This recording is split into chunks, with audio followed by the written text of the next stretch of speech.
दोस्तों, किसी भी जातक के हाथ में सरकारी नौकरी का योग है या नहीं है, इसको चेक करने के लिए सबसे पहले हम लोग देखा जाता है सूर्य रेखा को, और इससे पहले हम लोग देखेंगे जीवन रेखा। ये लाइन जीवन रेखा है, जीवन रेखा है। ये हमारा मस्तिष्क लाइन है, और ये हमारा जो है हृदय रेखा है। इन तीनों को सुदृढ़ होना बहुत ज़रूरी है, क्योंकि ऊर्जा का जो फ्लो है वो काफ़ी अच्छी तरह से चलना चाहिए। दूसरी बात यह है कि सरकारी नौकरी के लिए आपका मन जो होता है, जो चंद्रमा से देखी जाती है, ये स्थान चंद्रमा की है, काफ़ी अच्छी होनी चाहिए। यहाँ पर एक आड़ी रेखा है तो काफ़ी बेहतरीन है। शुक्र जो होता है, ये शुक्र का पर्वत है जो काफ़ी इम्पोर्टेंट होना चाहिए। इस पर यदि आड़ी रेखा है, इस तरह मध्यम गाढ़ा नहीं, तो बेहतरीन होता है। यहाँ मंगल का रेखा है, मंगल रेखा यदि ये है तो बेहतरीन है जातक के जीवन में, कोई उसके सहयोगी होगा। दूसरी कि यहाँ पर जो अंगूठा है, अंगूठा का पोर जो है बड़ा, ऊपर वाला जो पोर है ये बड़ा होना चाहिए।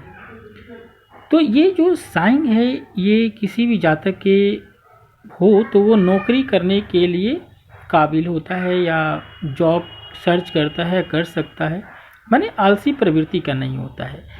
गुरु पर्वत के नीचे यदि क्रॉस हो तो ये काफ़ी अच्छा होता है, क्योंकि वो जातक, ऐसे जातक काफ़ी एम्बिशियस होते हैं और अपनी इच्छा शक्ति को पूर्ति करने के लिए मेहनत करते हैं।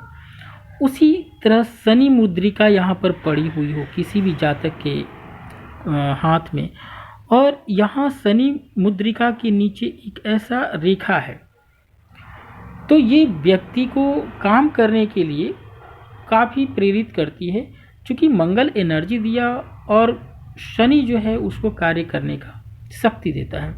और यहीं से सूर्य रेखा निर्दोष जो आती हुई और हृदय रेखा के पास रुक जाए या हृदय रेखा से आगे निकल जाए, तो ऐसे जातक को सरकारी नौकरी लगने की संभावना होती है।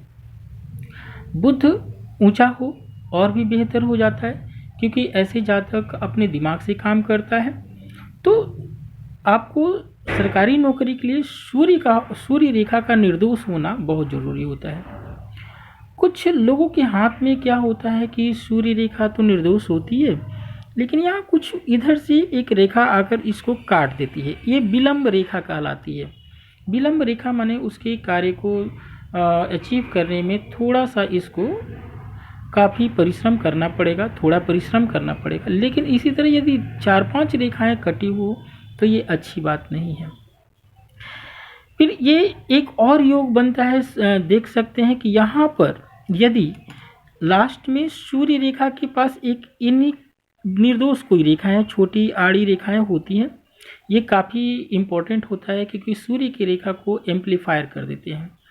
तो हम सूर्य को सरकारी नौकरी का कारक मानते हैं, और मंगल जो है यहाँ पर मंगल उच्च और मंगल निम्न। मंगल निम्न का भी होना जरूरी है, क्योंकि मान लो कि यदि मस्तिष्क रेखा से एक रेखा मंगल की क्षेत्र की तरफ निकल जाती है, तो ऐसे जातक काफ़ी ऊर्जावान होते हैं और अपने नौकरी और काम के प्रति निष्ठावान होते हैं, ईमानदार होते हैं। तो इस टाइप के जातक को सरकारी नौकरी लग जाती है।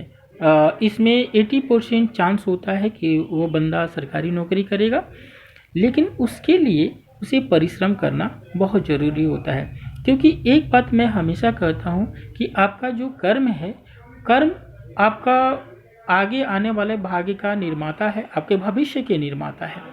तो कर्म के आधार पर इस रेखाओं को भी हम लोग बदल सकते हैं। हालांकि पाम में बहुत से ऐसे योग होते हैं जो हम उससे पता करते हैं कि सरकारी नौकरी है या बिजनेस है या कोई और जॉब करके वो अपने जीवन का वृद्धि कर सकता है। तो इस तरह से हम लोग देख सकते हैं कि किसी के पाम में सरकारी नौकरी का हम परीक्षण कर सकते हैं। धन्यवाद दोस्तों।